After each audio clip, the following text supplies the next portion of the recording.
Yus, Wibu Sejedes. Materi kali ini kita mau membahas tentang makna kanji ya. Jadi aku mau membahas tentang makna kanji yang berhubungan dengan biaya. Kalian pernah dengar gak? Macam misal yacin. Yacin kan biaya itu ya, biaya apartemen gitu. Contohnya lagi misal denkidai misal. Itu kan biaya listrik gitu. Atau sekatsuhi, itu kan biaya kehidupan sehari-hari. Terus ada lagi macam soryo misalnya. Soryo kan biaya pengiriman gitu. Nah, macam nani-nani dai, nani-nani hi, nani-nani chin, nani-nani ryo itu ya. Keempat itu kan biaya semua maknanya ya. Tapi sebenarnya ya untuk penggunaan itu ada masing-masingnya, nuansanya itu berbeda. Jadi hati-hati, mari kita bahas supaya kita bisa memahami lebih dalam tentang makna kanji, keempat makna kanji tersebut. Hai, yang pertama yaitu nani-nani dai gitu. Kalian perhatikan aja kanjinya ya, nani-nani dai ini ya. Kalau nggak salah kan pernah lihat pastinya lah kalau di level N4 atau N3 gitu. Nah, benar, itu dari kanji kawarimas atau berganti gitu ya. Makanya di sini ada nuansa biaya yang digunakan untuk suatu adanya pergantian. Kita membayar itu, terus kita bisa menikmati jasa atau fasilitas yang ada gitu. Contohnya misal, denkidai misal, kita bayar listrik kan. Bayar listrik, terus listriknya kita bisa gunakan untuk apa-apa gitu. Bisa menjadi milik kita. Misal denwadai, misal kita bayar telepon, terus telepon bisa kita gunakan, udah konkret jadi milik kita kayak gitu. Nuansanya kayak gitu, ada sebuah pertukaran gitu. Itu nani-nani dai. Terus yang kedua ada nani-nani hi gitu. Untuk rumusnya kata benda purasu hi. Jadi nani-nani hi itu digunakan untuk biaya kebutuhan yang dipersiapkan untuk suatu tema yang disebutkan itu gitu. Jadi kalau aku gampangnya itu nani-nani hi itu biaya konsumsi gitulah ya. Contohnya misal kotsuhi, misal kotsu kan lalu lintas gitu ya, biaya lalu lintas. Nah, biaya lalu lintas misalnya kalau kita konsumsi untuk biaya tol dan lain-lain gitu ya, atau sekatsuhi biaya untuk makan atau membayar listrik, bayar gas kayak gitu ya.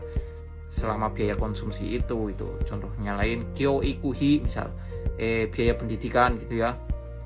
Jadi kan biaya pendidikan kan misal beli buku, tas atau semester bayar berapa kayak gitu ya. Hai, itulah nani-nani hi. Hai, yang ketiga ada nani-nani ryo gitu. Rumusnya ya sama ya, kata benda purasu nani-nani kata benda purasu ryo gitu.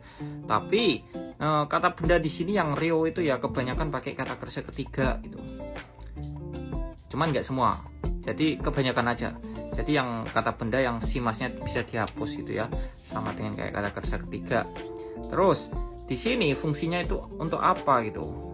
Biaya di sini itu biaya yang digunakan untuk fasilitas atau jasa gitu, yang dibayarkan gitu untuk keuntungan kita sendiri gitu. Jadi kita bayar, kita dapat untung apa itu. Contohnya semisal New Enryo misal biaya masuk taman, kita bayar gitu kan. Kita bayar ke tiket masuk taman. Terus kita bisa mendapatkan keuntungan yaitu menikmati tamannya itu gitu kan. Terus misal soryo, misal biaya ongkos kirim gitu kan. Kita bayar terus kita dapat keuntungan bakal dikirimkan. Jadi bisa dari suatu jasa atau suatu lembaga kayak gitu ya, New Enryo gitu ya. Dan catatan dengan nani-nani dai gitu ya. Ini kan kayaknya mirip itu. Tapi aslinya ini berbedanya itu kalau nani-nani dai itu ada suatu pertukaran dan menjadi milik kita. Misal sokuji dai misal biaya makanan gitu kan, biaya makan.